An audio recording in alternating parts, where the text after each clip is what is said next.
On va faire la tête, mesdames, messieurs, Madame Ribeiro, asseyez-vous s'il vous plaît. Madame Palma va faire l'appel. On va voir.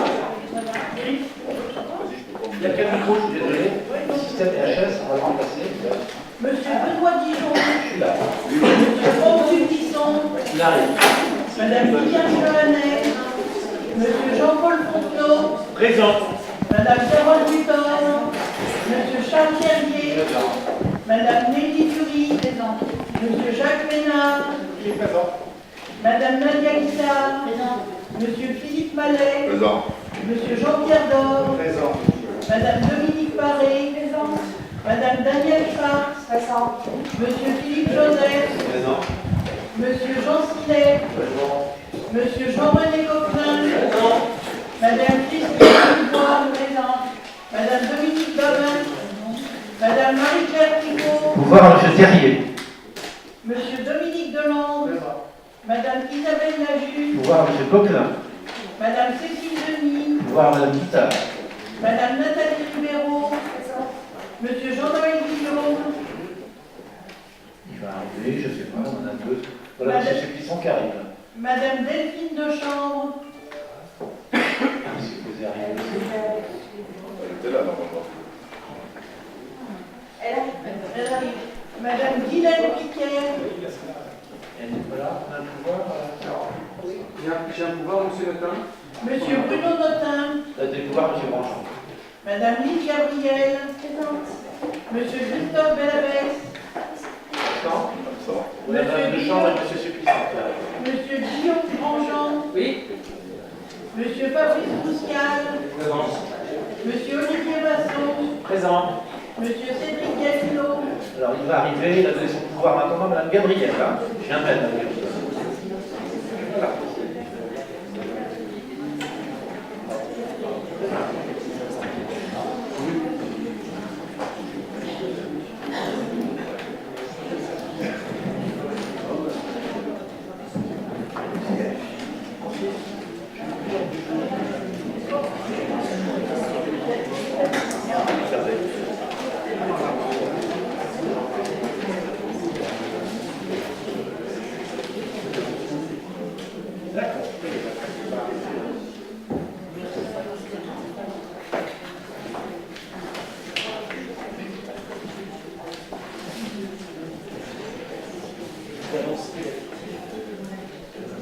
Alors, compte rendu des décisions prises par délégation. Un additif, oui, un additif pour le RGPD, ça. Alors, des décisions. Ah ben, Ah voilà, Christophe Bellavès. Donc vous avez le. Madame, je vais noter que M. Bellavès est arrivé. Madame de Chambre, M. Suplisson. Ah, c'est arrivé. Bon, vous avez eu le rapport des décisions prises par délégation depuis la séance du Conseil du 4 mars dernier.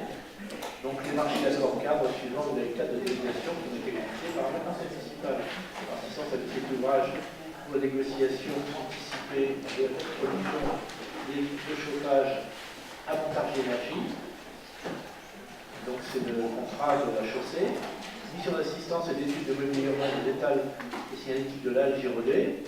Une mission d'assistance à maîtrise d'ouvrage pour la passation d'un contrat de DSP pour le réseau de chaleur de la ville de Montargis. Ça va à la suite du premier. Mission d'accompagnement à l'action de cœur de ville avec le cabinet au centre. Un appel d'offres ouvert concernant l'installation des locaux de temps de mobilier requête de chauffage pour les foires. Ça a marché pour 2 ans, 3 ans. 3 ans. Et une procédure concurrentielle pour négociation pour la maîtrise d'œuvre, l'aménagement du port Saint-Roch avec le cabinet en pro. Avec comme co-traitant Artère Paysage, Climat Conseil, SCE Nantes et Soneco Poitiers. Une tranche de presque 700 000 euros, une tranche optionnelle de 25 000 euros, et un montant d'un jour supplémentaire à 700 euros. Voilà. Est-ce qu'il y a des questions par rapport à ces délégations? Je vous remercie. Alors, l'additif. Donc, il s'agit de la convention de groupement de commandes pour la mise en œuvre du RGPD. Vous savez ce que c'est? Ce sont les données, la protection des données personnelles, pour entre l'ARM, les communes membres, le CCAS de Montargis, le SMARTCOM, le SMAEL de Chevillon sur l'Isard, Saint-Maurice-sur-Tessard, Vimoutier, Vimory et le SMAEL depuis la Haute. Donc, pour faire rapidement, si vous, à moins que vous vouliez qu'on aille en détail, vous savez que les missions du délégué de la protection des données sont informer, conseiller les responsables du traitement des données à ville, diffuser une culture informatique liberté au sein de la collectivité, contrôler le respect du règlement et du droit national en matière de protection des données, conseiller la collectivité sur la réalisation des analyses d'impact relatives à la protection des données et vérifier l'exécution, s'assurer notamment de la bonne tenue du registre de traitement automatisé et coopérer avec la CNIL. Donc, il vous est demandé de bien vouloir approuver les termes de la convention de groupement de commandes qui a été pour la mise en œuvre de RGPD sur les données à la cité. La convention est jointe. Vous avez vu toutes les autres mairies qui sont avec nous, ça peut être l'eau. Et je pense que là, il est aussi, puisque les institutions ont déjà signé le 29 mars 2019 cette convention. Donc, des remarques? Je vous remercie, c'est adopté à l'unanimité. Merci. Dossier numéro 2, Madame Guittard. Cher collègue François, donc, conformément, alors il s'agit du vote des taux d'imposition 2019. Donc, conformément au rapport d'orientation budgétaire, nous vous proposons des taux toujours sans augmentation, à savoir taxe d'habitation à 19,9%, foncier bâti 35,22% et foncier non bâti 43,02%. Ceci entraînera des rentrées fiscales pour la taxe d'habitation à hauteur de 4 132 235, foncier bâti 6 9 589, foncier non bâti 8 346, soit un total de produit fiscal de 10 150 170. Merci, monsieur Grandjean. Le micro? Non, je pense que la voix porte. Oui, la voix porte.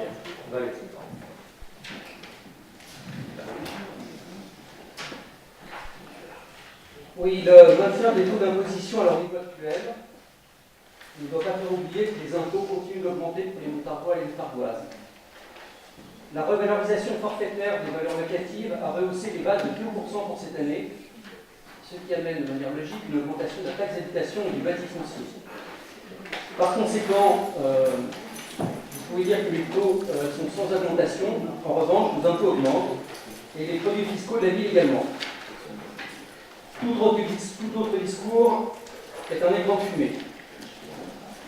Il est utile de rappeler que la totalité des impôts locaux est engloutie pour rembourser la dette et les dépenses de prestige que votre majorité a engagées sous la mandature de votre prédécesseur. L'annuité de la dette municipale, c'est-à-dire le montant que la ville rembourse aux banques en intérêt et en capital, s'élève encore à 2 755 000 euros. Et le produit de la taxe d'habitation payée par les locataires et propriétaires occupants est de 4 132 000. C'est donc près de 70% du produit de cet impôt qui est directement reversé aux banques. Et c'est la conséquence logique d'un budget qui n'est pas maîtrisé, qui est inéquitable. L'encours de la dette de notre ville est de 1 502 euros par habitant contre 893 euros en moyenne pour les villes de même strate de population. Et Montargis se situe toujours aux alentours de 70% au-dessus de la moyenne nationale. Vous pouvez dire le contraire, les données statistiques sont là pour rappeler cette sombre réalité. Et même si la dette diminue, le montant très élevé des intérêts est la cause principale de la réduction de toutes les dépenses publiques aux habitants. Diminution drastique du budget du CCAS, subventions aux associations et aux écoles, baisse des moyens de fonctionnement et du traitement des employés municipaux. Ce boulet de la dette est un frein à tout nouvel investissement utile, qu'il s'agisse de l'entretien ou de la création des équipements municipaux. Votre politique de maintien des taux d'imposition démontre, selon vous, une bonne gestion municipale, mais ce n'est bien qu'une illusion de façade. Parce que ce maintien des taux masque en réalité un endettement qui pèse très lourdement sur les comptes de la ville et toujours une véritable purge qui est infligée aux Montargois et aux Montargoises. Les dépenses d'équipement nouveaux pour cette année sont en baisse de 8,10%. Et les dépenses de fonctionnement ont chuté de 6%, alors que le recul était déjà de 3,5% l'an dernier. 3,61% exactement. Vous nous reprochez régulièrement de faire du Zola une montarchie d'Achille, mais vous reconnaissez quand même depuis peu que la pauvreté existe à Montargis et qu'elle s'installe plus durablement encore. Ce n'est donc pas avec votre politique ultra-libérale et austéritaire que la situation va s'arranger, malheureusement. Merci, monsieur Notin. Non, monsieur Grandjean. Monsieur Grandjean, oui. J'ai cru entendre monsieur Notin, c'est pour ça. Pour faire des confusions. Oui, simplement pour dire que donc, ces taux de taxes vont avec un budget que nous n'avons pas voté, donc nous nous abstiendrons. D'accord. Juste une petite remarque, lors d'un dernier conseil, vous aviez promis, je pense à M. Notin et M. Grandjean, de leur donner le rapport des bailleurs sociaux À monsieur Guélino. Non, des bailleurs concernant l'abattage de taxes foncières et le oui, programme mis en œuvre. Monsieur Camarade, on a séché. C'est l'aglo. Voilà, c'est le contrat de vie. Dans les contrats de vie. Ah, contrat de vie, d'accord. Le contrat de vie et l'aglo, les bailleurs sociaux s'engagent à répercuter l'abattement de taxes foncières qu'ils ont sur les actions dans les cas des prioritaires. Donc c'est un rapport contrat de vie qu'à l'aglo. Tout à fait, c'est à l'aglo. Vous êtes conseiller d'aglo, mais on vous le transmettra à l'aglo. Voilà, pas de problème. Bon, monsieur Grandjean, simplement une remarque sur les 10 millions de ressources fiscales. Il y en a 4,1 millions qui sont constitués par taxe d'habitation, qui vont être amenés à disparaître dans les 2 ans. Donc ça veut dire que pour ces 4 millions-là, on va dépendre de l'État bientôt. J'espère que l'État sera honnête et ne va pas nous pratiquer ça en quelques années. Parce que vous faites l'État, effectivement, cette année, on a 100 000 de plus de produits, puisqu'on passe d'un 1 48 000 à 1 150 000, mais on n'aura plus cette partie-là, cette part variable, puisqu'on va être à franc constant, à euro constant, et ça va être très compliqué pour nous dans l'avenir. On n'aura plus de marge de manœuvre. Il restera la taxe foncière qui est déjà très lourde, il n'y a pas question de toucher, bien entendu. Ça, c'est une décision. Et puis, la taxe foncière, on a une grosse exonération qui est due à la présence des médias sociaux, donc on ne touche pas tout ce qu'on devrait toucher. Il ne faut pas non plus trop jeter l'opprobre sur tout le monde. On essaye, M. Dor avait lancé une politique de baisse du taux de la taxe foncière, la taxe d'habitation pour passer en dessous des 20%. Bon, cette politique a été maintenue depuis des années. Bien entendu, l'inflation a suivi, heureusement, a permis d'augmenter les salaires, d'augmenter tout ce qui était augmenté, mais on n'a pas pu aller beaucoup plus loin, donc il faut comprendre ces choses-là. Je comprends votre désarroi, mais nous, on est inquiets aussi face aux décisions gouvernementales pour l'avenir. Surtout que le Premier ministre, cet après-midi, vient de dire que la pression fiscale était intolérable en France. Ça veut dire qu'on va piéger probablement les collectivités territoriales. C'est nous qui sommes mobilisés. Voilà. Donc, Monsieur Dor. Oui. Vous m'évoquez dans cette situation de la taxe d'habitation. Je vais redire à M. Grandjean, pour appeler un chat, c'est que la taxe d'habitation de Montargis est la plus faible des 3 communes de Montargis, plus faible que celle d'Amélie, plus faible que celle de Chalais. Deuxièmement, comparer la dette, comparer la situation financière avec une ville de vos amis qui s'appelle Vierzon. Comparez avec d'autres villes de vos amis et vous verrez quels sont les taux d'endettement qui sont nettement supérieurs à ceux de Montargis. Donc, nous avions fait un emprunt actif il y a quelques années pour rénover et pour ressusciter la ville qui était dans un état catastrophique du fait de nos prédécesseurs. Donc maintenant, nous remboursons petit à petit la dette, mais la ville s'est reconstruite depuis ce moment-là. Merci. Je vous rappellerai effectivement que nous avons quand même investi 10 millions dans les écoles qui sont à l'abandon. Allez dire ça aux professeurs d'école. Chaque fois que j'ai un conseil de classe, je vous remercie des travaux qui sont faits. Bien tardivement quand même. Écoutez, j'ai commencé la première école, elle s'appelait... Vous n'aviez pas commencé. L'école Jean Moulin. C'était un bailleron qu'on a démoli. Ça a été un très gros dossier. On a terminé aussi Meunier en arrivant. Ensuite, on a attaqué toutes les autres écoles. On a reconstruit Génébrier en forêt. On a refait toute l'école Langevin a été refaite. Demandez à Pauline Henry. Il vous le dira, parce qu'il est là depuis le début. Donc, on a fait les 2 cantines scolaires, le restaurant scolaire de Langevin et celui de Gironnet l'an dernier. On a changé toutes les huisseries de Albert Thierry cette année, qui est quand même la directrice tout à remercier. M. Fontenot, quand on est allé la dernière fois, on a eu des remerciements. On n'y va pas pour les remerciements. Ça fait plaisir de voir des professeurs et des directeurs d'école qui sont contents content du travail qu'on fait. Hein. Et cette année, grâce au resserrement des boulons, on a pu débloquer une somme de 20 € par enfant pour les sorties scolaires, hein, qui fait très plaisir aux écoles. Et c'est pas pour leur faire plaisir, c'est pour avoir quelque chose d'efficace. On essaye d'être à l'écoute des gens, monsieur Grandjean, et c'est le sens de notre démarche et de notre présence ici. Hein. Voilà. Donc je mets au voie maintenant ces taux. Alors, qui est contre? Qui s'abstient? Contre? 2. Alors, vous êtes 2 ou 1? Oui. Qui s'abstient? 3, 4. Merci. Dossier suivant, Madame Pitard.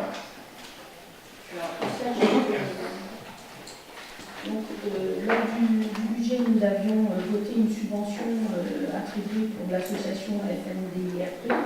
Cette association a été dissoute et absorbée par une autre association ADIR 45. Donc, on vous propose de transférer la subvention à cette nouvelle association. Tout le monde est d'accord? Il y a l'abstention? Merci. Alors, convention, Madame Pitard, entre la ville de Paris. Alors, donc, une convention a été signée en 2016, d'une durée d'1 an renouvelable 2 fois avec la paroisse de Montargis. Elle engageait une participation de la commune aux frais d'éclairage de l'église, dont les vitraux, le clocher, pour mettre en valeur cet bel édifice. Et donc, il vous est proposé, donc cette convention est arrivée à terme en décembre 2018, il vous est proposé d'autoriser le maire de signer une nouvelle convention qui prendra effet au 1er janvier 2019 pour une durée d'1 an renouvelable tacitement. Abstention. Personne n'est contre, merci. Les tarifs du cimetière, Madame Pitard. Il vous est proposé une revalorisation des tarifs de 3%. Les derniers datent de 2015 et vous avez les détails dans votre délibération. Discussion? Non, ça va, on peut voter. Abstention? Faire une remarque quand même sur le sujet. De deux choses l'une, soit l'augmentation a peu d'incidence sur le budget communal, et dans ce cas-là, bon, l'augmentation sur les conventions temporaires, on a une augmentation de 1,75 €. Soit ça a peu de conséquences sur le budget communal, et je ne vois pas du tout l'intérêt de la revaloriser. Soit effectivement, vous considérez que ça a une conséquence notable en termes d'économie pour la ville. Voilà, ce qui est quand même un petit peu inquiétant, on arrive à taxer ou en tout cas à augmenter les tarifs de concession. Je pense qu'il y a peut-être d'autres choix un peu plus... voilà. Bon. De mémoire, monsieur Grandjean, je crois qu'on attribue une soixantaine de concessions par an à peu près à des clients nouveaux, des familles qui veulent s'installer pour leur sépulture à venir. Passer de 468 et 482, c'est pas en soi un tarif prohibitif. Il faut que ça suive. On ne l'a pas fait depuis 4 ans. Depuis 4 ans. Donc 3% en 4 ans, c'est pas un tarif scandaleux. Il faut que les tarifs suivent. Hein. Tous les frais suivent. Il faut que le reste suive aussi. Même si c'est pas beaucoup. Je sais que c'est des petites sommes, hein, mais écoutez, les unes au bout des autres, ça fait quand même quelque chose. Ça s'appelle un budget. Et ce budget, il faut quand même lui maintenir des ressources à peu près équilibrées. Hein. Voilà. Alors, qui est contre? Qui s'abstient? 2 abstentions. Merci. Alors, 1, 2, 6, numéro 6. Modalité de la concertation publique dans le cadre de l'opération de requalification du boulevard de l'Allemagne, de la place de la République, de la rue du Moulin à Temps et de la rue dans la Forge et de la rue Pinon. Donc c'est un gros dossier que nous avons depuis, je dirais, une quinzaine d'années. Nous en discutons avec les commerçants des marchés, puisque la place de la République est un marché très important, les commerçants sédentaires tout autour du marché, et puis les habitants, bien entendu, de la place de la République et du boulevard de la Manière. Il y a un nouvel enjeu qui arrive aujourd'hui, puisque les travaux de la marina ont commencé. Il est certain que l'arrivée au centre-ville de plein pied pour une personne à mobilité réduite ne peut se faire que par le chemin de halage, la traversée de l'Esplanade Tabarly et l'allée Gérard Bouche qui amène aux Belles Manières et qui permettra par la rue de Pinon ou les Belles Manières de pouvoir arriver dans le centre-ville d'une manière très confortable. Il y a une autre méthode qui est de prendre le chemin de halage, de descendre à travers l'écluse, mais là il y a des marches et les choses sont un petit peu différentes. Donc pour tous ces gens qui vont habiter maintenant dans ce secteur, puisque le Port-Saint-Roch est amené à devenir aussi un secteur d'habitation, les façons d'accéder vont être très importantes. Nous avons choisi, à l'issue d'une négociation, le cabinet Urbanicus, qui est un cabinet important. Qu'est-ce qu'il y a? Urbicus, oui, moi je suis Urbanicus. Urbicus, oui. C'est plus joli. Enfin voilà. Alors Urbicus, on va bien ne pas changer de nom surtout, de bien prendre donc ce dossier-là. Et le premier acte, on a parlé de M. Masson longuement, c'est la concertation. Alors la concertation va débuter le 2 mai 2019, à midi, dans une salle qui reste à définir, ce sera probablement l'hôtel Laurel. Donc une réunion avec les commerçants pendant l'heure du repas, et une réunion avec les riverains habitants dans le périmètre de l'opération, le soir à partir de 17h dans la même salle. L'ensemble du public ensuite sera reçu dans une autre réunion qui restera fixée avec le cabinet. Donc la modalité numéro 1, c'est celle de se rencontrer, de les écouter, de répondre à leurs questions. Ils ont déjà eu un brief relativement important dans la mesure où la consultation du dossier était elle-même très précise, et reprenait un certain nombre de prérequis qui avaient été annoncés par le cabinet Trappes Urbaines qui nous avait conseillé de manière constante depuis très longtemps, puisque depuis 1995, Trappes Urbaines travaillait pour la ville, donc ils avaient travaillé avec nos prédécesseurs, ils ont travaillé avec nous depuis notre arrivée, et ils ont permis de définir les bases de l'appel d'offres qui a permis de choisir Urbicus. La modalité numéro 2, c'est le dossier sera accompagné d'un registre permanent qui permettra de consigner les observations et suggestions éventuelles du public. Il sera mis à disposition à la mairie à partir de mai jusqu'au juillet 2019, du 15 mai au 15 juillet. Donc le public pourra consulter au jour et l'heure d'ouverture de la mairie. La troisième modalité, c'est que le dossier sera mis en ligne sur le site internet de la ville. Bien sûr, maintenant, on ne peut pas échapper à cette consultation en ligne, puisqu'il y a des gens de l'extérieur qui seront intéressés de voir ce qui s'y passe. Les observations du public pourront être adressées aux adresses courriel fonctionnelles, l'urbanisme, Montargis ou secrétaire annuaire. Modalité numéro 4, une information par affichage sera faite autour du périmètre visé par l'opération pour inviter le public à participer à la concertation dans le calendrier situé évoqué. Et modalité numéro 5, le public sera informé par voie de presse de la mise en œuvre de cette concertation. Une restitution sera faite auprès des différents publics et le bilan de cette concertation sera examiné lors d'un conseil municipal. Il y aura une commission, bien entendu, au préalable qui permettra de discuter aussi entre élus à huis clos un petit peu pour, dans le cadre des commissions, pour pouvoir discuter de l'évolution des choix qui seront à proposer. Donc, les résultats de cette concertation seront exploités dans le cadre de l'élaboration des études techniques et définition du projet préalable au dépôt des autorisations administratives. C'est un long dossier. Il est demandé au conseil municipal d'autoriser le maire à lancer la concertation d'approuver les modalités présentées ci-dessus. Globalement, le calendrier, donc pour la fin d'année, on devrait être fixé un petit peu sur les grandes lignes du projet. À partir de la fin de l'année, quand on aura bien entendu autorisé le dossier à se dérouler comme il est, il y aura une phase de préparation du dossier, donc il y aura consultation de l'architecte en France, autorisation administrative de la gare, lancement des procédures d'appel d'offres, il y aura un énorme dossier administratif qui devrait sortir plutôt à la fin de 2020. L'agglomération, elle, a prévu de faire des travaux sur ces réseaux dans la deuxième partie de 2020, les réseaux d'adduction d'eau potable et d'eau usée. Il y a des travaux à faire sur une belle manière. Et après, on devrait entamer des travaux probablement sur belle manière, d'après ce qu'on a pu demander. Belle manière la première année, donc en 2021, et en 2022, ça serait la place de la République. Un certain nombre de choix sont à faire encore au niveau du nombre de mètres linéaires qu'on souhaitera avoir pour les marchés, puisque M. Mallet a été interviewé par les services des marchés. On a combien de mètres linéaires actuellement? 287 mètres linéaires, donc on demandera certainement une option à 400, une à 500. Il y a énormément de demandes pour agrandir le marché. C'est un marché qui prend l'importance avec les produits locaux. Il est certain qu'on doit se projeter dans l'avenir, peut-être avec 400 ou 500 mètres linéaires possibles. C'est-à-dire qu'on ne va pas peut-être réaliser les 500 tout de suite, mais on ira probablement vers 350, 400, une fois que le marché sera fini, et on le montrera progressivement après, en fonction des besoins. Et s'il veut rester stable à un linéaire qui sera déterminé, on arrivera là. Voilà un petit peu le cadre dans lequel nous sommes aujourd'hui.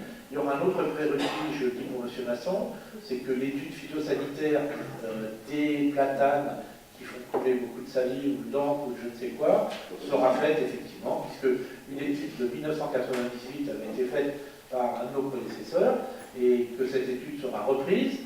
Elle a été, vous l'avez vu, hein, elle est assez complète, il y a beaucoup d'arbres qui ont disparu, il y en a beaucoup qui sont maintenus aussi depuis cette époque-là, et dans l'ensemble, l'étude avait lu juste un petit peu sur la vie des arbres à l'époque, de ceux qui étaient plus ou moins condamnés à être remplacés. Voilà. Donc, bah, écoutez, j'ouvre la discussion si vous souhaitez, madame, messieurs, mesdames, messieurs.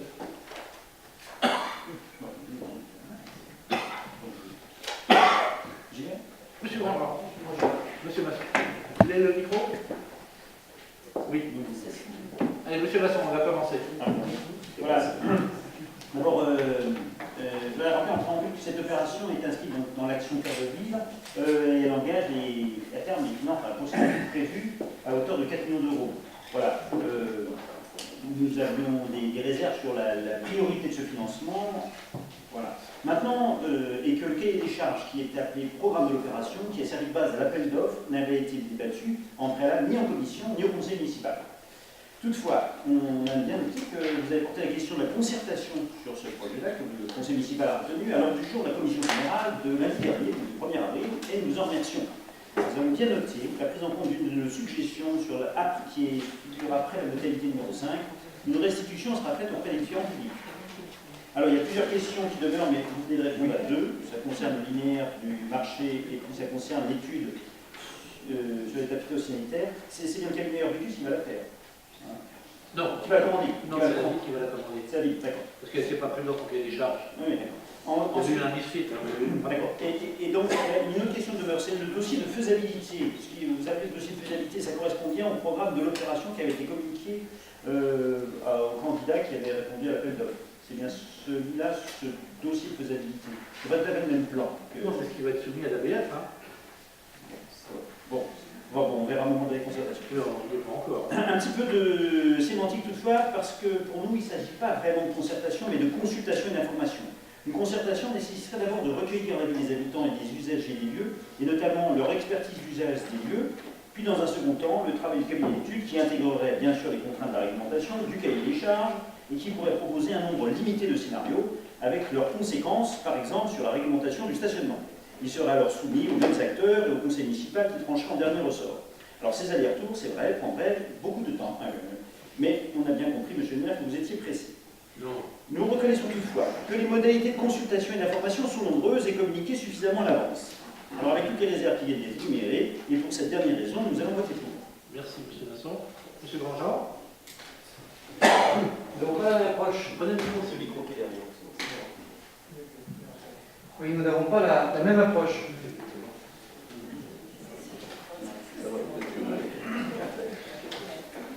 Donc cette opération de requalification s'inscrit dans votre politique des grands travaux au centre-ville, pour lequel vous réservez les notions d'attractivité et de qualité d'aménagement. Les mots que vous employez en disent long sur l'intérêt que votre majorité municipale porte depuis une décennie à l'hypercentre. La quasi-totalité des investissements municipaux y sont consacrés, qu'il s'agisse d'embellissement ou de dépenses structurantes pour l'avenir de notre ville. C'est un constat qui est bien triste pour les habitants des quartiers périphériques, toujours considérés comme citoyens de seconde zone. Sur la concertation publique que vous avez prévu de mener au pas de charge, avec 3 réunions prévues en quelques semaines, hein, puisque ces réunions sont prévues le 2 mai, donc précisément dans 3 semaines, les unes à la suite des autres, et une consultation publique au service urbanisme prévue jusqu'au 15 juillet, la méthode est pour le moins expéditive comme toujours. Il faut pourtant que ce projet puisse être débattu correctement, et de nombreux habitants nous en fait part, pas seulement les élus d'opposition. Par exemple, et vous l'avez évoqué, vous avez déconnecté cette consultation de l'étude phytosanitaire qui doit être menée sur les platanes du boulevard des Belles Manières. Ce sont 35 arbres centenaires qui risquent peut-être d'être abattus, comme tous ceux que vous avez déjà condamnés, en usant d'arguments tout de même assez ridicules, comme par exemple de vouloir débarrasser la voirie des viandes d'oiseaux. Je me souviens d'un sujet qu'on avait eu sur les platanes situées dans la tour de Vélo. Ces arbres font partie de notre patrimoine culturel, en plus de leur rôle pour la préservation de la biodiversité. Les habitants se sont mobilisés contre cela et ils ont raison. Vous avez indiqué, M. Dijon, en commission, que 2 options de programme d'aménagement seraient détaillées au public au mois de septembre, et que l'une d'entre elles vous apparaissait plus crédible. L'intelligence politique, c'est de ne pas décider seul, même si en l'occurrence, vous semblez privilégier une piste d'aménagement qui avait été déjà envisagée par l'ancienne municipalité il y a près de 20 ans. Il faut que vous réunissiez tout d'abord non seulement les commerçants, déjà fort bien représentés dans votre majorité municipale, mais aussi toutes celles et tous ceux qui exercent une activité professionnelle dans les quartiers concernés.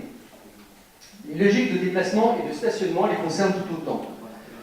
De même que les parents d'élèves des écoles inscrites dans le périmètre, les usagers d'écoles de musique et tant d'autres encore concernés par l'avenir de ces portions de ville. Et puis, nous pensons aussi qu'il y a mieux à faire que de tenir des paroles à l'emporte-pièce, comme de dire, par exemple, que le piéton est roi. Nous sommes à Montargis, pas à Nantes ou à Bordeaux, et la question du stationnement se pose de manière très différente. Enfin, et au-delà de cette opération de requalification, il est temps aujourd'hui d'engager des dépenses utiles, après les 10 à 12 millions que vous allez consacrer, avec d'autres budgets publics, à votre marina de luxe au moins par son budget, et les énormes sommes qui seront ensuite consacrées à l'aménagement du site de la caserne du Dain. En conclusion, ce que nous voulons, ce sont des dépenses maîtrisées qui n'oublient personne. Un même progrès pour tous, une même qualité de vie pour tous. Voilà un programme qui pourrait vous honorer.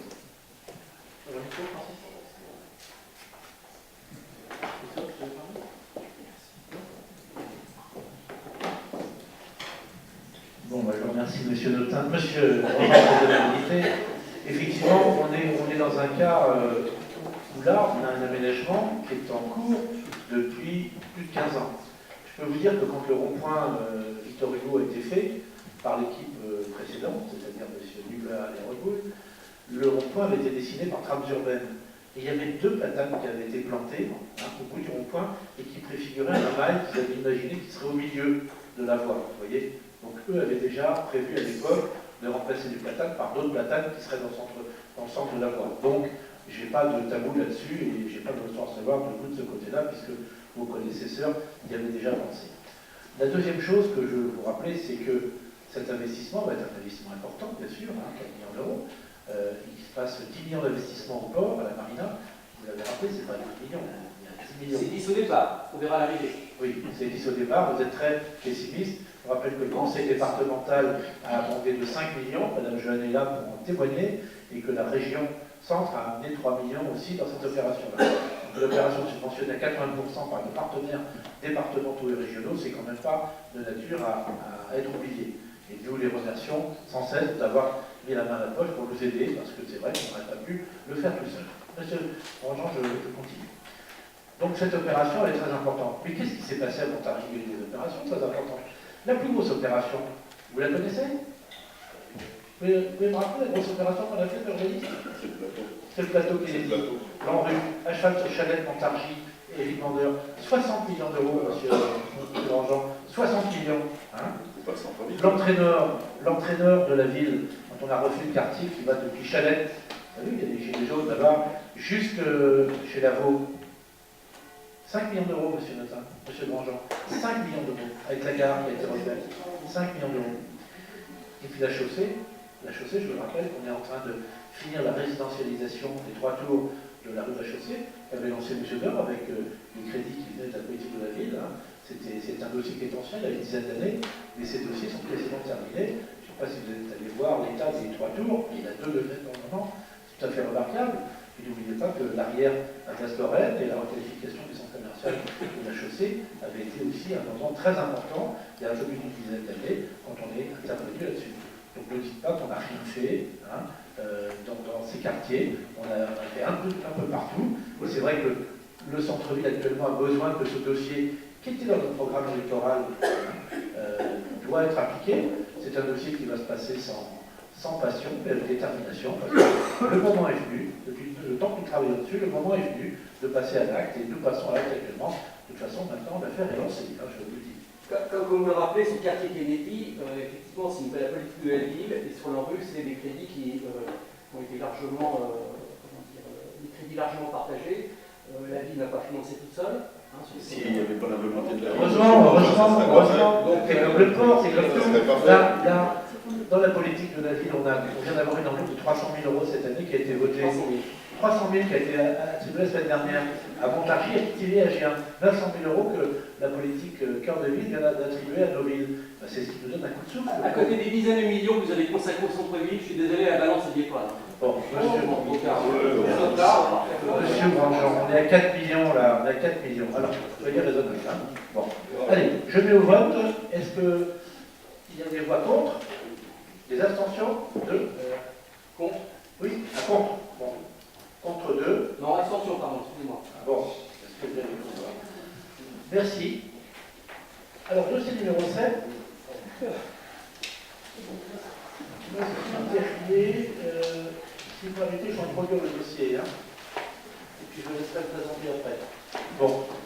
Alors là, on est face à un dossier majeur pour la ville, majeur pour l'urbanisme, majeur pour la salubrité et majeur pour l'équipe commerciale de centre-ville.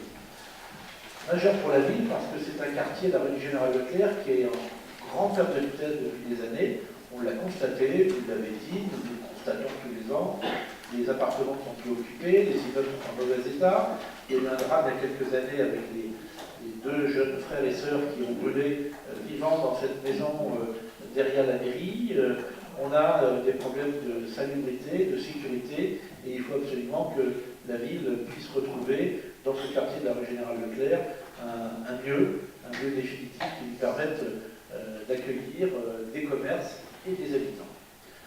Je rappelle que dans les années 60-70, on a vu la ville nettoyer la rue de la Sirène, la rue du Château, la rue de la Chaussée, et in fine, ça a été le quartier de la pêcherie, puisque c'est une société privée qui s'appelait la RIM, qui avait pris la restauration de ces biens et qui avait d'ailleurs fait faillite et repris par la société Amoval. Le pied du château avait été complètement démoli, la Sirène, je ne sais pas si Montargois ici, ancien, qui se rappelle, j'imagine que vous vous rappelez l'état de la Sirène, on avait des logements qui étaient tout à fait insalubres et il fallait, pour les nouvelles entreprises qui arrivaient, c'était Alcatel, c'était Vigie, loger tous ces ouvriers et ces cadres qui arrivaient, et c'est pour ça que la chaussée et le Grand Clos ont été construits à l'époque.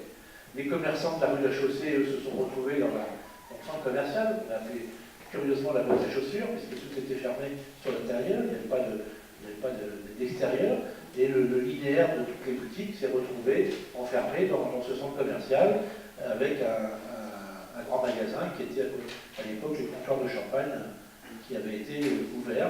Là, bon, les choses ont évolué depuis. On a donc accompagné dans la ville la fin de la restauration de la pêcherie, qui est maintenant un quartier tout à fait convenable et bien apprécié par les habitants.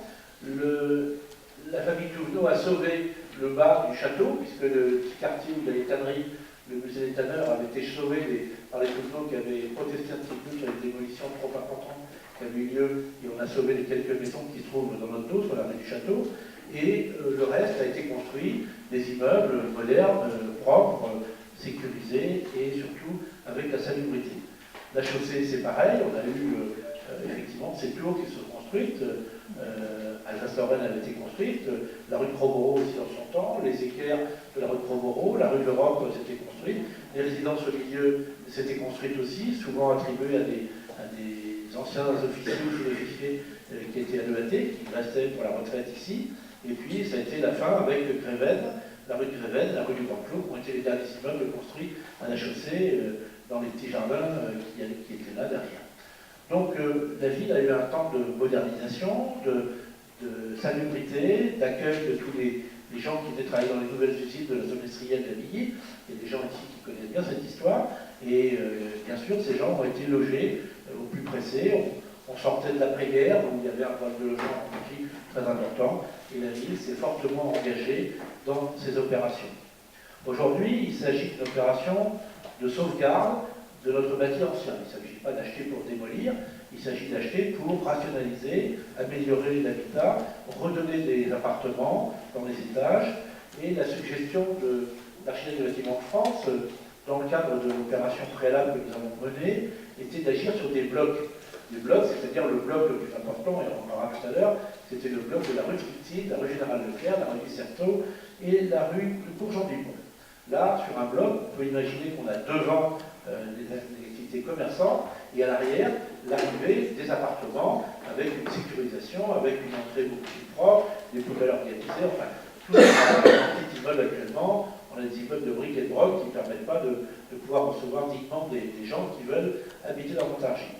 On a une déclaration très précise d'Action Logement, l'organisme qui coiffe les HLM, qui est prêt à prendre un certain nombre, quelques dizaines d'appartements, studios, T1, T2, pour loger des stagiaires en meublé. Des demandes avérées à Montargis, des gens de chez Chipson, des gens de chez ICT, des gens de l'école hôtelière de Saint-Louis, et des gens qui sont dans des formations post-bac et qui veulent être logés en centre-ville. Donc on a vraiment un marché sur ces appartements meublés. Pour nous, c'est important d'entendre ça. De toute façon, ça a été évoqué dans le cadre du plan local d'urbanisme. Hein. Il y a eu effectivement des spécificités qui ont été actées. Et nous avons aussi, concernant les commerces, l'assistante d'un cabinet qui s'appelle Obsand, qui est venue nous assister depuis plusieurs années dans le cadre de la reconversion du commerce.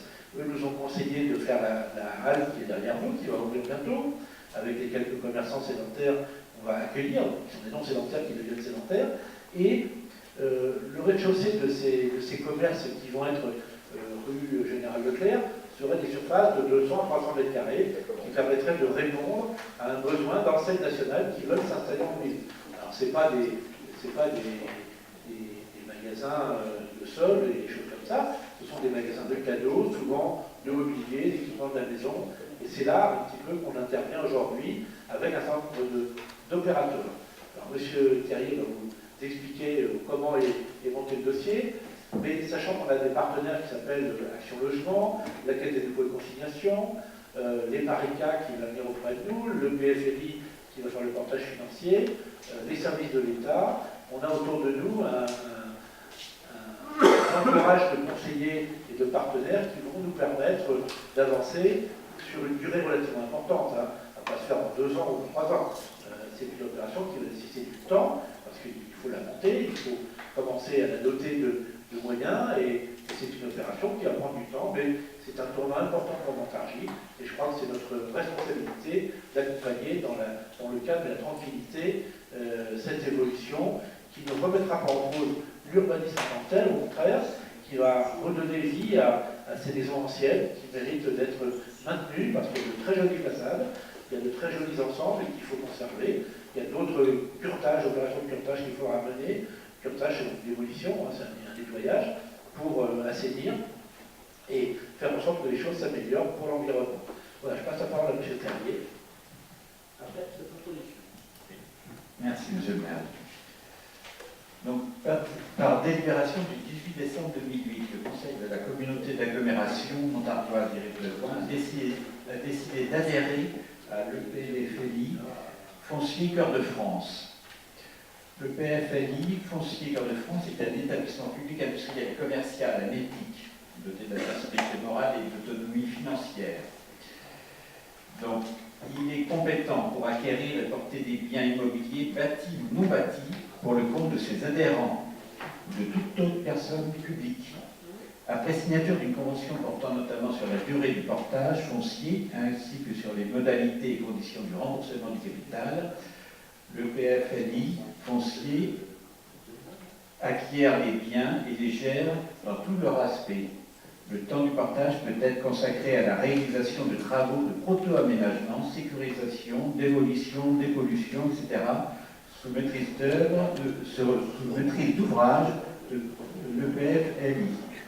Au terme du portage convenu ou par anticipation, il rétrocède des biens à l'adhérent à l'initiative de la demande d'intervention ou à toute personne publique ou privée qui lui désignerait. Considérant ce qui précède et la nécessité d'obtenir à terme la maîtrise du foncier nécessaire au projet de revitalisation du quartier Leclerc, il est proposé de solliciter l'intervention de l'EPFLI. Ceci découle des réflexions concernant la situation foncière de ce secteur dans le cadre de l'analyse de la vacance des commerces et logements qui ont amené à envisager de travailler sur la restructuration de certains bâtiments. C'est un des axes mis en avant dans le cadre du projet Cœur de Ville. Il s'agit de s'approprier des ensembles que la ville et ses partenaires pourront restructurer pour les adapter aux typologies de locaux recherchés par les commerçants et les habitants. Ainsi, des opérations de curtage pourront être menées pour aboutir à la restructuration de celui commercial, pour les moderniser et reconquérir les étages avec des logements adaptés ayant un accès indépendant de l'activité des rez-de-chaussée. Ce thème est traité dans le volant du plan local de l'habitat, du PLUI-HD, le plan local de l'urbanisme vers un programme local de l'habitat et de déplacement, élaboré par l'AME. Conformément aux dispositions du règlement d'intervention de l'EPFLI, la communauté d'agglomération Montargoise d'Éric-le-Loing a été consultée par courrier du 25 mars 2019. Son avis sera réputé favorable à défaut de réponse au terme d'un délai de 2 mois.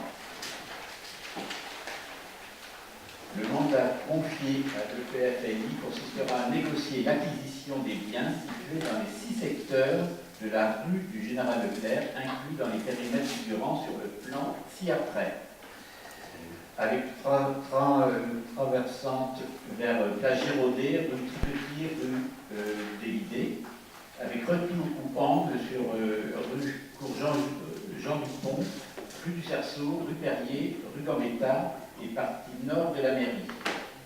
Le coût prévisionnel des acquisitions foncières est inconnu à ce jour.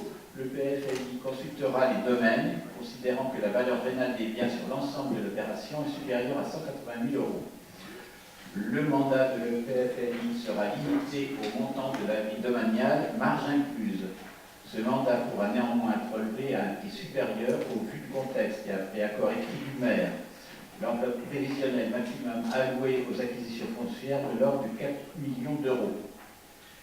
Si le prix négocié n'excédait pas le montant de l'avis domanial, ou à défaut après accord du maire à qui le conseil donne délégation pour ce faire, le PFLI serait habilité à poursuivre l'acquisition selon les modalités du portage ci-dessous définies. Mandat est donné également à l'EPFLI de négocier le départ et l'indemnisation des commerçants locataires en place. Afin de compléter le dispositif, il vous est également proposé d'habiliter Monsieur le maire à solliciter l'AME, titulaire du droit de préemption urbain sur le périmètre concerné, pour le déléguer à l'EPFLI. Mandat est également donné à l'EPFLI d'engager la procédure d'expropriation si l'opportunité d'y recourir était actée par l'établissement. Le mandat concernera alors la phase administrative de la procédure jusqu'à l'obtention de la déclaration d'utilité publique et de l'arrêté de cessibilité. Le partage foncier s'effectuera sur une durée prévisionnelle de 15 ans, selon remboursement par annuité constante au vu des simulations financières produites par le PLFI. L'observation étant ici faite que la durée du portage pourra être réduite ou prorogée selon l'évolution et l'avancement du projet sur demande auprès de l'EPFLI. La gestion des biens sera assurée par le PFLI pendant la durée du portage. Enfin, le mandat est également confié à l'EPFLI de procéder aux travaux nécessaires d'évolution, dépollution, autres, sous sa maîtrise d'ouvrage, en concertation avec la commune, laquelle sera associée aux différentes étapes de consultation. Le coût des travaux sera intégré au capital à rembourser pour leur montant hors taxe. En conclusion, il est proposé au conseil municipal d'habiliter Monsieur le maire à solliciter l'intervention de l'établissement public foncier local interdépartemental foncier Cœur de France dans le cadre du projet de revitalisation du quartier Leclerc, d'habiliter le PLFI foncier Cœur de France à négocier l'acquisition des biens immobiliers nécessaires au projet ci-dessus désigné, inclus dans les périmètres figurant sur le plan ci-après, jusqu'à concurrence du montant de l'avis domanial à obtenir, s'agissant d'une opération globale, et d'autoriser son représentant à signer tout document et avant-contrat, ainsi que les actes authentiques de vente. D'autoriser M. le maire à relever le seuil maximal d'acquisition ci-dessus, défini au vu du contexte, d'habiliter le PLFI foncier Cœur de France à négocier l'acquisition des biens immobiliers nécessaires au projet ci-dessus désigné, inclus dans les périmètres figurant sur le plan ci-après, à un prix supérieur au montant de l'avis domanial, après accord écrit de M. le maire, à qui le Conseil donne délégation expresse pour ce faire. d'autoriser en conséquence le représentant de l'EPFLI à signer tout document et avant-contrat dans ce cadre, ainsi que les actes authentiques de vente, d'approuver les modalités du portage foncier par l'EPFLI Foncier Corps de France d'une durée prévisionnelle de 15 ans, selon remboursement par annuité constante, taux de portage de 1,5% taxe par an.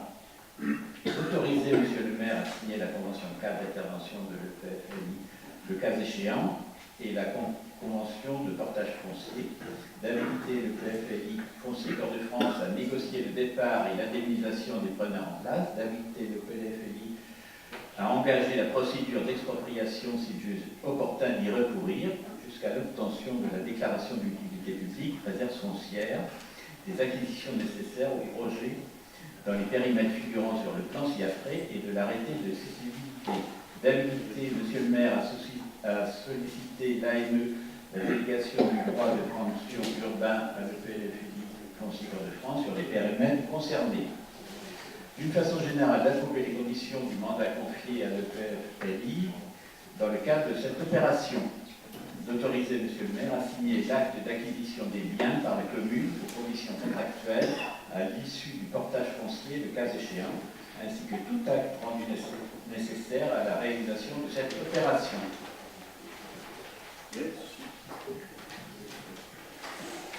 Merci Charles.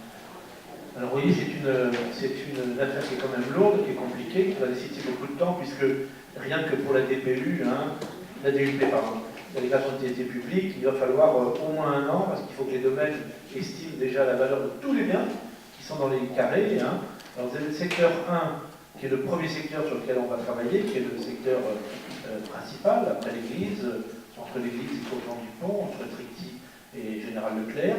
Le secteur 2, c'est le secteur vert qui est en face, qui va depuis l'angle de la rue Gambetta jusqu'à le local, je ne sais pas exactement, ça doit être à peu près une nom commercial, et qui prend derrière des arrière-terrains qui sont nécessaires, qui se raccrochent avec des terrains qu'a la mairie pour une opération de salubrité.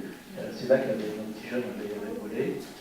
Le troisième, c'est un immeuble tout seul. Alors, les lignes ne sont pas très bien dessinées partout, vous vous excuserez. Ça sera repris avec une valeur cadastrale très prochainement. Là, on a vraiment travaillé sur un plan c'est un plan de base. Les traits à un immeuble près sont à peu près bons. Donc le bleu est un petit peu plus large que prévu parce que la parcelle est un peu tordue.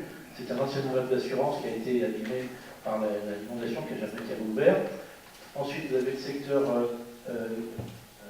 5. Alors c'est le rue Général Leclerc. C'est principalement les 2 galeries, Mirabeau et Vicapri, qui posent beaucoup de problèmes. Et puis l'autre aussi, le Marchand d'Or, là où l'arrière, on a un immeuble qui est en grande perdition de qualité de logement. Et après, vous avez le couleur Général Leclerc. Alors, à droite de la conclusion du pont au tribunal, alors on a mis tous les immeubles. Alors, ça ne veut pas dire qu'on va les acheter tous. Il y a des immeubles qui ne seront pas achetés, mais il y en a qui pourront être pris pour rénover les étages. Je pense à un ou 2 immeubles qui sont en très mauvais état. Il y a un immeuble ancien qui était l'ancien temple protestant, qui est un lieu un peu historique et monument classé. Et puis de l'autre côté, dans la partie gauche, il y a l'ensemble avec l'arrière du Leader Price et les immeubles qui se trouvent tout au bout. Certains immeubles ont des sous-sols qui sont traversés par l'eau et qui sont marécageux. Il faut absolument assainir tout ça. Et je pense que ce sera l'occasion de pouvoir intervenir sur ce bâti parce qu'aucun propriétaire ne pourra jamais le faire. Donc pour éviter qu'on ait des drames à répétition dans ce quartier-là, je crois qu'il faut qu'on attaque les choses par les racines et qu'on essaye de nettoyer au mieux, de sécuriser les habitants et de faire en sorte qu'on soit dans la salubrité. Voilà un petit peu, donc je peux vous répondre maintenant sur la procédure. Elle est longue, elle va durer des années et des années, puisqu'on va attaquer le bloc jaune, mais il faut déjà acheter. On va avoir des cellules qui vont être libres, on essaiera de les attribuer si c'est possible à des commerçants qui viendront sur des courtes durées, en cours précaire, mais ça sera toujours de l'animation commerciale en attendant qu'on puisse entamer les travaux. Et dès que les maîtrises foncières vont être faites, on va essayer d'accueillir les commerçants pour boucher le tronc et qu'on soit dans un ensemble le plus sympathique possible. Voilà, la parole à mesdames, messieurs, qui aussi pas la Gabrielle. nous adhérons à l'objectif d'améliorer l'habitat en cœur de ville afin de faire revenir des habitants. C'est même pour nous le principal point positif de ce que vous avez intégré à l'opération Cœur de ville. Mais il reste quelques interrogations que la commission générale de lundi dernier n'a pas réussi à lever. Donc, qui décidera des immeubles à acheter? Vous l'avez dit que les carrés étaient dessinés pour l'instant grossièrement et que tout ne serait pas acheté. Mais vous avez l'air de partir du principe qu'il y aura une déclaration d'utilité publique pour l'expropriation. C'est obligatoire, hein. C'est dans les procédures du PFNI. Oui, donc vous partez du principe qu'il y aura expropriation. Non, c'est le recours ultime. Imaginez qu'il y a un petit immeuble au milieu qui gêne toute l'opération, il faudra bien qu'on soit l'approprie. D'accord, mais vous partez sur de la prévention plutôt. Évidemment. On va travailler par prévention et la plupart des immeubles sont avant. Et des propriétaires privés pourront-ils proposer leur propre projet de rénovation ou participer à une opération plus globale sans être expropriés? Est-ce que vous avez prévu une communication aux propriétaires qui souhaiteraient rénover eux-mêmes en incluant des dispositifs financiers et aide à la rénovation, comme ce serait possible avec l'OPAH sur l'agglomération, avec le nouveau dispositif Pinel de Normandie pour lequel la ville de Montargis est éligible, et puis les aides que peuvent apporter Action Logement et Solia, mais à des particuliers. Alors, bien entendu, ça serait possible, mais ça ne le sera probablement pas. Je vais vous expliquer pourquoi, parce que le PFNI a besoin d'avoir les mains libres. Il faut qu'il puisse intervenir de manière massive. Il y a des opérations transversales qui vont être d'immeuble à l'autre et qui vont être très compliquées. Je ne pense pas qu'on pourra conserver beaucoup de propriétaires dans l'ensemble. Il faut que ça soit rationalisé. Et c'est une des conditions de la sécurité et de la salubrité. C'est des propriétaires qui ont des commerces devant, mais qui à l'arrière ont des arrière-cours qui sont vraiment dans un état épouvantable. Et là c'est un handicap à la salubrité et à la sécurité des voisins. Donc, ça, on analysera avec eux au cas par cas. Si vous voulez dire au propriétaire vraiment rester propriétaire, on discutera avec lui. Là, moi, je n'ai pas d'opposition là-dessus, mais il est certain que dans la façade commerciale, ça sera difficile. Je vous le dis. À moins qu'on arrive à trouver une partition, mais vu comme la chose se présente, c'est un peu difficile. Il y a des travaux à faire pour harmoniser les cellules, qu'elles soient toutes jointes les unes aux autres. Donc il y a des travaux de confortement des immeubles, il y a des travaux d'architectes à faire, des bureaux d'études. Là, je ne peux pas vous répondre aujourd'hui. On n'a pas de parti pris dans un sens ou dans l'autre, mais il faut que la chose puisse se faire de manière la plus libre possible au niveau des travaux. Il est certain que certaines configurations sont handicapantes. Regardez l'immeuble des Amels, le premier, vous avez vu, c'est des blocs de béton qui sont les uns au-dessus des autres. C'est très compliqué de faire une partition là-dedans. Il faut bien entendu trouver avec ses voisins des solutions de maison pour donner du volume. Et tout ça, ça va être des choses qu'il va falloir mettre en réflexion. Moi, je ne peux pas aujourd'hui, je ne suis pas d'abord un homme de l'art. On a des idées, vous en avez aussi. Je crois que c'est la confrontation de ces idées que naîtront les solutions. On va voir ce que nous disent les partenaires, le PFNI, les PARECA, qui les choisit comme aménageurs. C'est eux qui auront un peu les choses en main pour donner un petit peu la proposition, la marche à suivre. On ne peut pas aujourd'hui s'enfermer dans un débat qu'on va bloquer. Les propriétaires pourront peut-être investir dans certains cas, mais pas partout. Et surtout dans le bloc jaune, à mon avis, il va falloir qu'on intervienne de manière massive et un petit peu européenne. Mais je peux vous dire que j'ai rencontré quelques commerçants de ce bloc jaune pour essayer de les avertir de ce qui allait se passer. Certains sont propriétaires des murs et certains sont propriétaires de leur commerce et ils l'exploitent encore. Bon, ils vont pouvoir peut-être vendre leurs murs dans un premier temps, et puis leur commerce, dans 2-3 ans, ils décideront de partir. Et c'est une chance aussi pour eux de voir une solution pour leur prise de retraite. C'est quand même des immeubles qui étaient fortement handicapés par leur structure, par leur économie. Je vois un immeuble qui vient de partir à la retraite, à pas citer son service de chaussures. Bon, je pense que sa propriétaire qui n'a pas été contactée va certainement être ravie de trouver une solution à son problème, parce qu'elle parle d'un quartier qui est sinistré, avec des immeubles en très mauvais état, le sien aussi, et c'est très compliqué d'espérer pouvoir vendre ça dans des conditions acceptables. Donc, il faut faire confiance aux professionnels. Nous, on va être le garant un petit peu de l'intérêt de la ville, et on va faire en sorte que cette situation sorte par le haut dans un délai qui sera le meilleur. Lors de la réunion de lundi dernier, nous avons compris que le volet commerce avançait avec des interlocuteurs comme Procos. Sur le volet logement, il y avait peut-être un peu moins de précision sur les interlocuteurs, le volume de logements auquel étaient prêts à aménager Action Logement et Solidaire. Vous avez répondu pour Action Logement. Action Logement, oui. Ce programme d'amélioration de l'habitat serait l'occasion d'avoir des ambitions en termes de logement durable.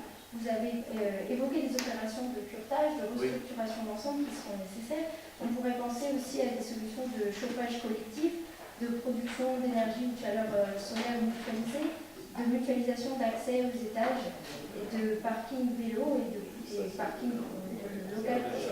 Bien sûr, ça c'est un programme qui est tout à fait recevable. La mutualisation d'accès aux étages, ça se fera par derrière, dans des conditions de sécurité et de garantie de quelque chose de propre, parce qu'actuellement, quand vous rentrez par les couloirs de la générale Leclerc, on a promis la ville là-haut. Donc, tout ce que vous venez de dire sera effectivement mis sur la table. Les sociétés qui vont investir ont intérêt à Alors, mon point était aussi sur les ambitions de développement durable, d'économie d'énergie, éventuellement... Maintenant, l'isolation des immeubles est obligatoire. Il faudrait imaginer que ça ne se fait plus. Regardez ce qui s'est fait à la chaussée. Est-ce qu'on va faire encore avec... le calendrier et le fait que le contrat régional de solidarité territoriale est en train d'être réécrit, est-ce que ces ambitions-là, dans le cadre du CRST, c'est autre chose, puisque là, on est dans une opération complète de cœur de ville. Alors, on verra s'il y a des lignes qui sont effectivement prévues pour venir mettre là-dessus, mais si vous voulez, ça va être des opérateurs de taille nationale qui vont intervenir. Quand c'est des pareillards, ils ne s'embarrassent pas d'aller chercher les petites aides locales au niveau de l'OPH. C'est une opération globale, si vous voulez. Je tiens quand même à dire à ce stade que le PFL, c'est une création du département du Loiret. Encore une création du département du Loiret qui est devenu le PFLI, avec le Loiret et le Loiret, je crois. Et ça a permis effectivement d'avoir un organisme financier qui est capable de répondre à une demande locale, avec un produit local, parce que le PFLI est une société locale. Et enfin, vous avez avancé la somme de 4 millions d'euros pour financer ces acquisitions. Nous avons bien noté que ce montant était révisable, et il est d'autant plus que le périmètre de l'opération a changé, non seulement depuis le conseil municipal de mai 2018, avec l'ajout des autres îlots, mais encore depuis la semaine dernière, puisqu'il est passé de 3 îlots à 6. Donc vous prévoyez de revendre ensuite les immeubles, mais il faudra bien à un moment inclure ces achats dans le budget de la ville, et on devrait comment se passer aussi. Non, c'est un portage simplement qui est fait par une structure extérieure de la ville et qui permettra de revendre après. Donc ils vont valoriser les parties que nous allons investir de 1,5% par an, que nous allons leur payer, on va payer 1,5% par an, ça va s'amortir sur les 15 ans, mais cette partie sera un retour à bien fortune pour la ville. Donc c'est que le taux de portage que la ville... La ville n'a rien apporté dans son budget, que la partie de 1,5%. Monsieur Suppliant, vous avez parlé de l'OPH, Solidia et Cohabitat. En fait, l'opération qu'on parle, c'est les opérateurs qui la font. L'OPH, Solidia et Cohabitat, ça reste des particuliers. Oui, bien sûr, mais donc, la question c'était est-ce que des particuliers pouvaient s'inscrire à côté de... Si vous permettez, je vais répondre à votre question. Cette opération-là, elle vise à intégrer des opérateurs qui vont aménager des ensembles d'immeubles, ce ne sont pas des particuliers, ça va être des opérateurs qui ont déjà toutes les aides des programmes nationaux d'aide. Action Logement en est un, par exemple. Action Logement, c'est le plus gros opérateur de logement social du pays. Donc, il est dans le projet, donc il ne va pas demander l'OPH, c'est-à-dire qu'il ne va pas demander les cohabitants. Donc, il ne faut pas mélanger ce qui est la restructuration par des grands opérateurs, ce qui va être le cas. Là, c'est avec le pays qui va porter, et ces opérateurs qui vont aménager, donc les Pareca, Action Logement et les autres, les dépôts. Et puis d'un autre côté, les aides aux particuliers, qui sont extrêmement dynamiques, c'est vraiment à souligner, c'est la GLO qui les délivre, qu'il s'agisse de l'OPH, de Ecohabitat avec l'ADEME, de Solidac, l'accompagnement social pour l'habitat social privé. Donc ça c'est des aides aux particuliers, c'est deux choses différentes. Oui, bien sûr, mais la question c'était si les deux types de restructuration, à la fois une portée par la ville et c'est probablement pas un particulier qui va acheter 10 immeubles les uns non, bien sûr que non. Donc c'est les opérateurs qui ont déjà leurs aides. C'est deux choses différentes qui coexistent et qui n'ont pas vocation. Il y aura une solution juridique parce qu'il va falloir être en propriété entre les surfaces commerciales et les habitations au-dessus. Et évidemment, il va falloir répartir en volume les propriétés. Donc là, on a un gros travail juridique ici à faire d'accompagnement. évidemment, quand Action Logement, je comprenais votre question sur les normes et le développement durable, et quand c'est Action Logement qui le fait, je peux leur dire qu'ils font des logements aux normes. Action Logement. Ils ne comprennent pas. C'est obligatoire. Par contre, pour les particuliers, votre question est bonne pour les particuliers, pour l'OPH, pour l'ADEME, pour le COMITA. Votre question est orientée aux particuliers. Mais là, ce n'est pas un particulier qui va le faire, c'est des grands opérateurs. Monsieur Grandjean. Prenez le micro, monsieur Grandjean. Moi, je voulais juste dire qu'on était assez favorable à ce qu'un opérateur tiers public et spécialisé réalise ces opérations qui sont nécessairement complexes, mais nous craignons que la délégation donnée aujourd'hui à l'EPFLI ne prive les commissions du conseil municipal de la réflexion sur la définition du projet, les conditions de rachat et d'expropriation par exemple, et sur tous les objectifs d'amélioration de l'habitat. Et c'est pourquoi nous nous abstiendrons. Gabriel, nous sommes engagés à raconter à chaque conseil l'évolution du dossier. Voilà. Écoutez, on vous a au courant d'information. Monsieur Grandjean. Oui, écoutez, le quartier de Pierre Sportman, nous le savons tous, concentre la majeure partie des cellules commerciales inoccupées, ainsi qu'un très grand nombre de logements inoccupés, indignes, voire insalubres ou dangereux. On se rappelle, il y a quelques années, ce logement qui s'était effondré, et ce couple de personnes âgées qui avaient fort heureusement été absents et qui auraient pu y rester dans ce logement. C'est rue Tellier.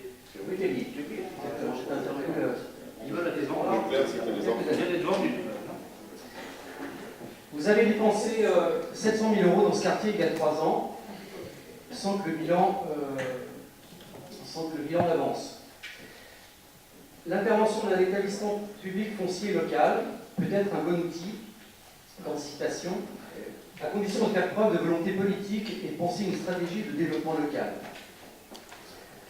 La revitalisation du cœur de ville nécessite de réfléchir sur les transports collectifs, sur les difficultés de stationnement et les courages de la clientèle, sur l'attractivité en termes de services offerts à la population et sur la création de lieux nouveaux, culturels et associatifs. Cette réflexion est d'autant plus utile que beaucoup de services publics ont quitté les centres-villes. Les impôts, la Banque de France, Pôle emploi, les douanes, le centre médico-psychologique adulte plus récemment. Et sans compter les dizaines d'emplois municipaux que vous avez supprimés. La question du manque de logement est évidemment cruciale. Et vous n'avez rien fait pour favoriser l'installation de nouveaux habitants et créer de la mixité sociale au centre-ville, d'encourager des programmes de logement à loyer modéré. Vous venez de dire, monsieur Dijon, il y a quelques minutes, que ce programme vous permettrait demain d'ouvrir un nouveau marché de mise à disposition de studios. Le problème, c'est qu'on n'est pas dans une partie de Monopoly. Le problème, c'est qu'on ne gère pas de Montargis comme une entreprise et qu'il s'agit en réalité de loger des gens, de loger des familles, de loger des habitants et des jeunes en particulier au niveau des studios. Si demain on parle de projets d'enseignement, d'équipement, d'établissement d'enseignement supérieur, comme ça revient aujourd'hui dans l'actualité, ces jeunes, il faudra les loger. Et donc ce n'est pas en termes de marché qu'il faut raisonner, c'est aussi en termes d'accessibilité. Et c'est là où votre démarche est complètement biaisée et complètement fausse. Bon, merci. C'est une raison, je termine. Madame Gabriel a eu largement la parole, donc je vais poursuivre également.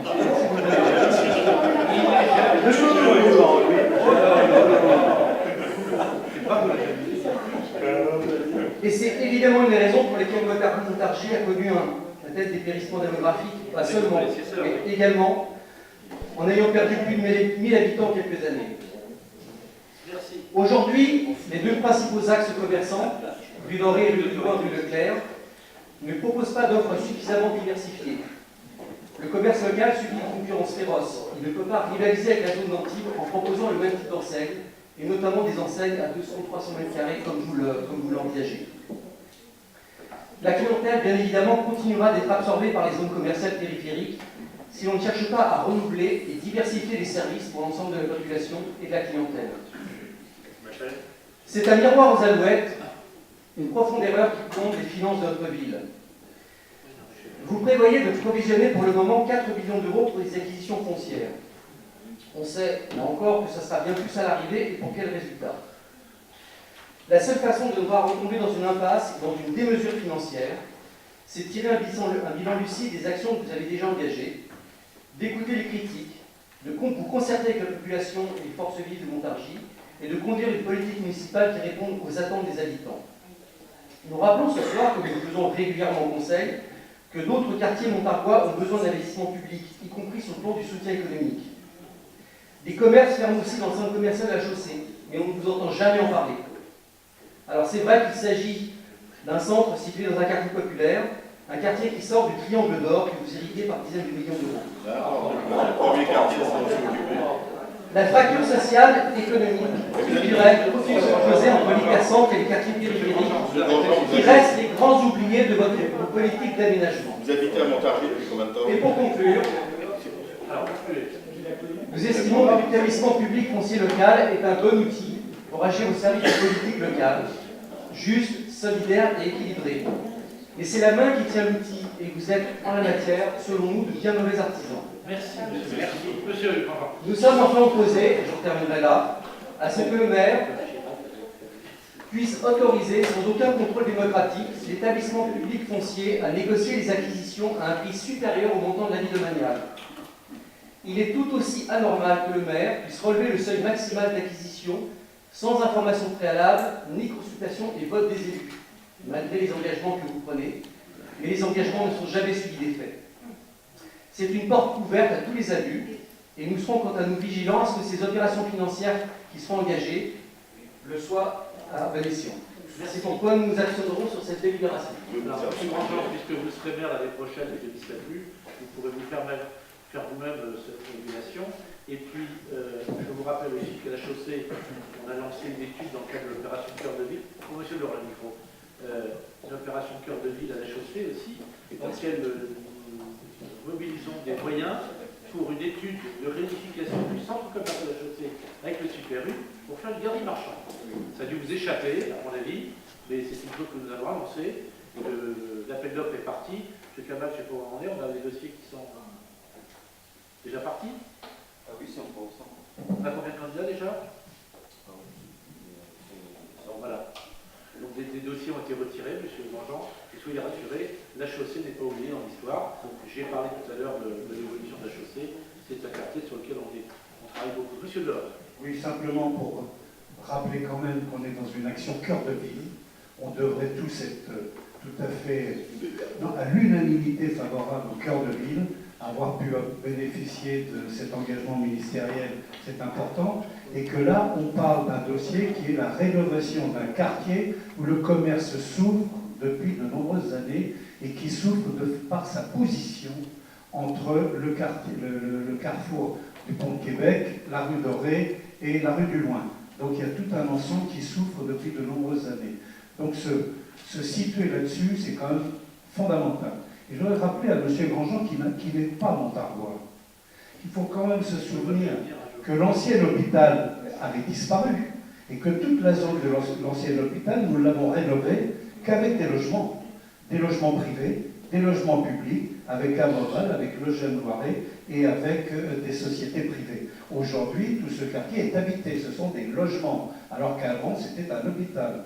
Et le deuxième point, c'est l'ancien mess des officiers au quartier Chotan. Vous ne le connaissiez pas, mais lorsque l'armée est partie, que le mess a été détruit, nous avons réussi à négocier un EHPAD construit donc, qui permet d'avoir des emplois, et tout autour, le GEM Loiret nous a accompagnés pour faire des logements, des petites villas, des petites propriétés avec des jardins, et tout est habité dans ce quartier.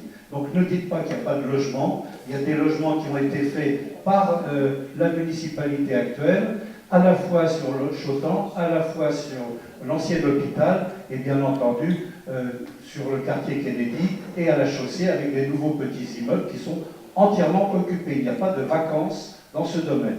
Donc ce sont des engagements qui ont été faits. Donc là, on se propose de faire une rénovation, la mairie se propose de faire une rénovation d'un quartier, d'appeler à avoir un soutien financier avec l'établissement public foncier du Loiret, qui est un établissement qui aide Chalette dans le cadre de l'usine vente, je ne sais plus comment elle s'appelle, Grande Level, etc. Donc là aussi, ce sont des engagements de nos collègues maires qui saisissent l'établissement public pour pouvoir porter des dossiers de rénovation structurelle et d'infrastructures locales. Donc arrêtez ce genre de délire que vous avez en permanence et qui sont dans le déni de la réalité. Ne pouvez pas dire que je ne suis pas montargois, je travaille quotidiennement en Montargis depuis 8 ans. Je suis dans les quartiers du week-end, donc vous n'avez pas à remettre en cause ma légitimité par rapport à ce que je peux dire sur ce qui se passe dans cette ville. Monsieur Grandjean, vous ne connaissez pas l'histoire de Montargis. Vous ne la connaissez pas, l'histoire. La question c'est qu'est-ce qu'on fait aujourd'hui et d'où on vient et où on va. Bon, alors je vais au voix, s'il vous plaît. Alors, qui est contre Christophe. Monsieur Bédard. Monsieur du micro.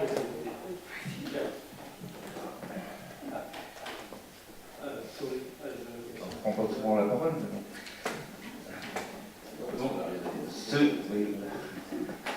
Donc, ce dossier est un engagement pour de longues années, si j'ai bien compris, et particulièrement complexe dans son montage.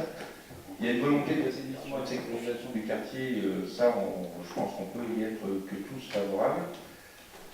Cependant, il reste quand même pas mal de points d'interrogation. Et ce qui me gêne, moi, c'est un manque de contrôle au fur et à mesure des opérations du conseil municipal. Si j'ai bien compris, vous ferez des comptes rendus, vous rendrez compte au conseil, mais le conseil n'aura pas son mot à dire, en quelque sorte. C'est pourquoi je m'abstiendrai sur le dossier. D'accord, merci. Alors, on met au voix. Alors, qui est contre? Qui s'abstient? Merci. Donc, le reste est pour. Monsieur Franco.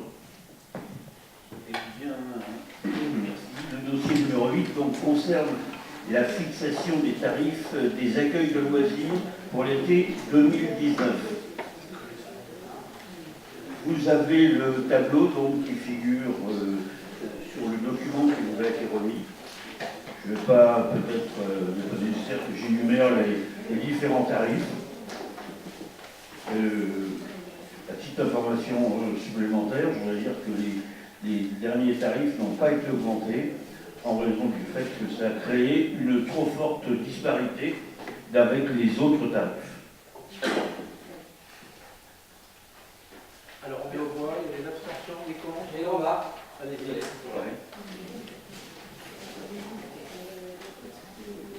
Et bref, la remarque, s'il vous plaît. Mais elles sont toutes. Oui, on va ça. Oui. Comme vu en commission, vos propositions de tarifs ont pour seul effet de voir diminuer leurs coûts pour les tranches les plus élevées, c'est-à-dire au-delà de la catégorie 9. Pour la catégorie 10, cette diminution est même de l'ordre de 20%. Et ces décisions ne vont pas, à notre sens, vers l'inéquité sociale, c'est le moins qu'on puisse dire. C'est pourquoi nous voterons contre cette déclaration. Merci, monsieur le président. Monsieur le Non, vous appelez M. Durand, hein. Je vais Durand, c'est bien. On vote. Alors on vote. Qui est contre? Qui s'abstient? Par contre? Contre, c'est-à-dire M. Grandjean, qui est contre avec M. Notin. Ils sont tous les deux contre. Christophe s'abstient. On vote. Merci. M. Franco. Le dossier numéro 10, donc c'est la participation. Nouveau logiciel.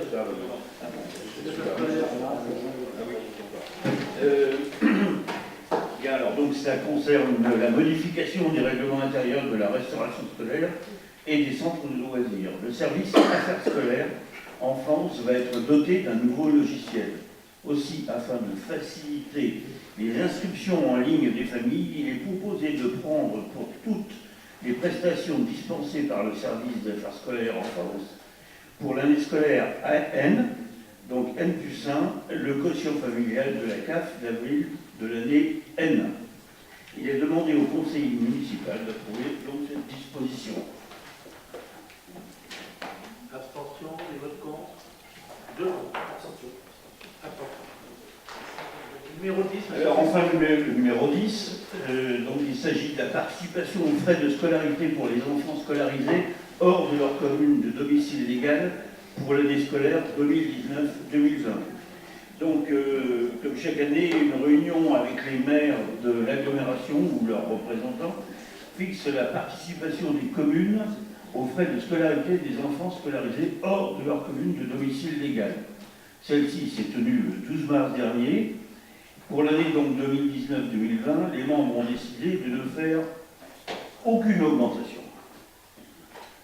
Et donc ce sera de 735 € pour les élémentaires et 1355 € pour les maternelles. Abstention, contre, je vous remercie. Dossier numéro 11, monsieur Tupicon. C'est le prix des activités d'été du service jeunesse et sport. Comme tous les ans depuis maintenant 3 ans, en partenariat avec l'agglomération qui organise des fêtes de proximité au lac, les services municipaux organisent une opération sportive qui s'appelle Relax Sport du 8 juillet au 30 août. Vous avez des tarifs qui sont faibles et stables. Pour le passeport qui donne accès à toutes les activités de l'été, à l'exception des séjours, identique à l'an passé, c'est 10 € pour les Montargois non inscrits, 5 € pour les jeunes inscrits à la maison des jeunes et 15 € pour les non Montargois. Le séjour découverte sportive à La Rochelle, du 8 au 12 juillet, le tarif est de 20 €, et comme en général on est saturé, donc on donnera priorité aux jeunes Montargois issus des quartiers prioritaires de la politique de la ville. L'escapade dans le Morvan du 15 au 18 juillet 2019, 60 €, qui sera aussi réservé en priorité aux jeunes des quartiers prioritaires de la politique de la ville de Montargis. Voilà pour ces activités d'été. Voilà, très belle animation tous les étés, remarquable au nord du lac et le service jeunesse de la ville. Est-ce qu'il y a des abstentions, des contre? Abstention? Juste une petite question, enfin une petite remarque. L'œuvre universitaire du Loiret propose à toutes les communes depuis 30 ans, je crois, des séjours qui sont à prix très intéressants pour les communes, pour les non-partants des vacances. C'est-à-dire fin juillet, fin août, ça dure 10 jours. Et pendant très longtemps, c'était 150 € à charge de la famille et de la commune, et maintenant c'est passé à 175 €. Et donc il y a à peu près 300 places. Dans la commune de Montargis, c'est jamais inscrit dedans. Alors, bon, vous devez recevoir une lettre au mois de janvier là-dessus. De savoir si un jour la commune de Montargis envisage de s'inscrire là-dessus, parce que c'est départ d'Orléans ou de Montargis, ça reste 15 ou 17 € par jour, et ils vont à la mer ou à la montagne. Hein. Voilà. Donc ça existe. Donc c'est vraiment très bien. Nous aussi à la mer et à la montagne. Et les tarifs sont pas 70 €. Ils sont 3-4 fois inférieurs. Donc voilà, je ne dis pas que c'est pas intéressant, c'est à observer. Mais bon, ils vont aussi nous à la mer et à la montagne, et le tarif il n'est pas de 170, mais par exemple pour le Morvan c'est 60, et pour La Rochelle c'est 20 €. Mais ça ne veut pas dire que c'est une mauvaise offre, que c'est des œuvres. Bon, on a voté, ça y est, c'est bon. Vous êtes d'accord? Merci. Madame Jallet. Alors, le rapport numéro 12, c'est la modification des effectifs, c'est les créations de postes qui sont justifiées pour les besoins des services jeunesse et sport et les services techniques. Donc, il vous est proposé la création d'un poste d'adjoint administratif et d'un poste d'adjoint technique. Voilà ce qui vous est proposé dans ce rapport de création de poste. Tout le monde est d'accord pour l'abstention? Merci. Le rapport numéro 13, c'est la prestation de service pour un agent du service dessin. La ville de Montargis est régulièrement sollicitée pour mettre à disposition un agent du service dessin et afin de répondre ponctuellement à des besoins spécifiques des collectivités ne disposant pas de ressources internes. Il est proposé de mettre à disposition un agent selon leurs besoins et en fonction des disponibilités de la ville, sous forme de prestation de service. C'est une obligation.